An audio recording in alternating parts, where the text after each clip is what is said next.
Bonjour, allô. Parlons aujourd'hui du datif.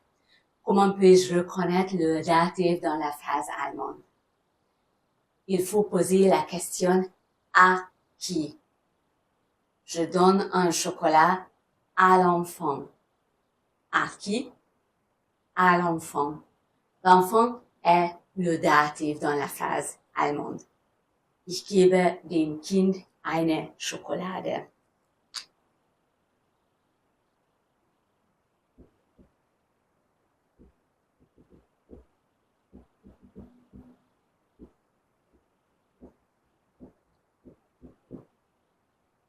Dem Kind est mon datif. La question en allemand est wem. Cette méthode fonctionne presque toujours. Il y a très peu de verbes qui montrent une différence entre le français et l'allemand. Aider, le verbe. Aider quelqu'un en français. En allemand, il faut utiliser le datif. Ich helfe ihm. Ou féliciter quelqu'un, on dit en français. En allemand, on utilise le datif. Ich gratuliere ihm.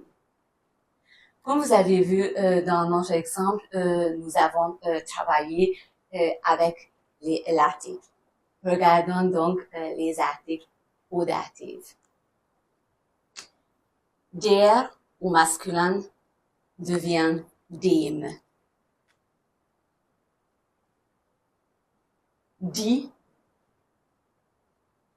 au féminin devient der. Das au neutre devient dem. Et die au pluriel devient den. Et seulement ici, le substantif reçoit plus un N. Donc, den Schülern.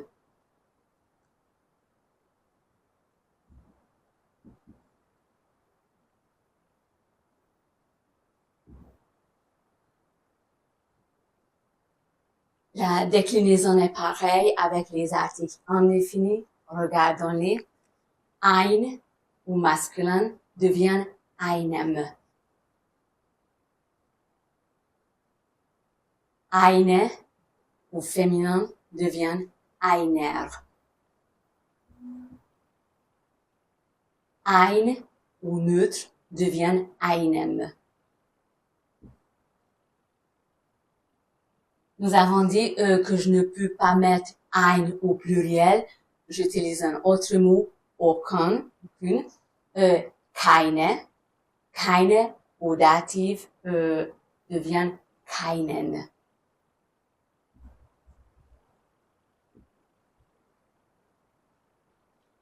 Je peux utiliser le datif bien sûr aussi avec les pronoms. Donc, regardons aussi la déclinaison des pronoms. Ich au datif, c'est mir. Du au datif, dir. Er au datif, ihm. Sie au datif, ihr. Es au datif, ihm. Wir au datif, uns. Ihr au datif, euch. Et sie, pluriel, troisième personne du pluriel, au datif, ihnen. Voilà les articles définis, les articles indéfinis et les pronoms. Regardons encore une autre phrase avec le datif.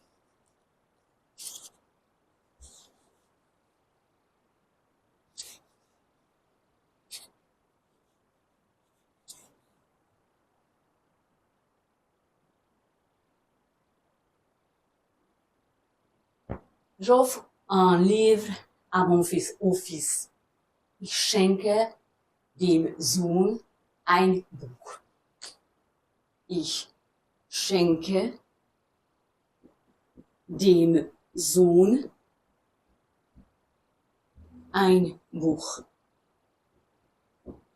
À qui? Au fils, dem Sohn. C'est mon datif. Qu'est-ce que j'offre? Quelque chose. C'est le livre, ein Buch. C'est mon accusatif.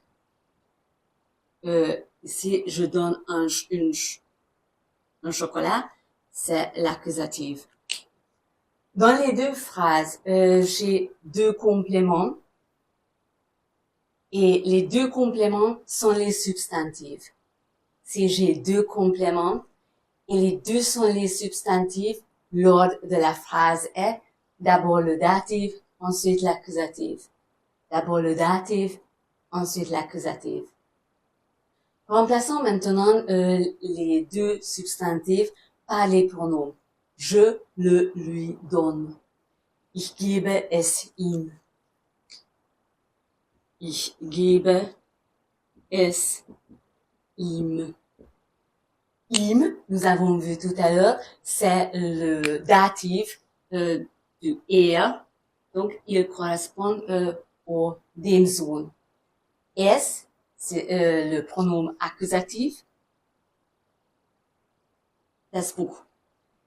Dans cette phrase, j'ai eu deux compléments. Les deux étaient les pronoms. L'ordre de la phrase est d'abord l'accusatif, ensuite le datif. Mathématiquement, il y a une troisième version. Je remplace seulement l'accusatif ou le datif par un pronom. Regardons ça. Ich gebe es dem Sohn. J'ai remplacé maintenant l'accusatif, ein Buch, par un pronom, es. Je vais remplacer maintenant le datif par un pronom. Ich gebe ihm ein Buch.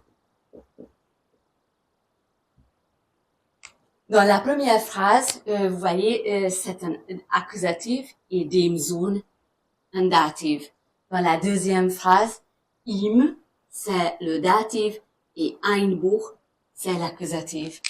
Dans les deux phrases, j'ai utilisé un pronom et un substantif. Dans ce cas, la structure est d'abord le pronom suivi du substantif, peu importe le cas grammatical. Dans la première phrase, c'était accusatif-datif. Dans la deuxième, datif-accusatif. Encore une fois, si j'ai deux compléments dans la phrase et les deux sont les substantifs, l'ordre de la phrase est d'abord le datif, ensuite l'accusatif. Si j'ai deux pronoms dans la phrase, l'ordre de la phrase est l'accusatif suivi du datif. Si j'ai un pronom et un substantif dans la phrase, l'ordre de la phrase est d'abord le pronom suivi du substantif. Voilà, c'était la grammaire sur le datif.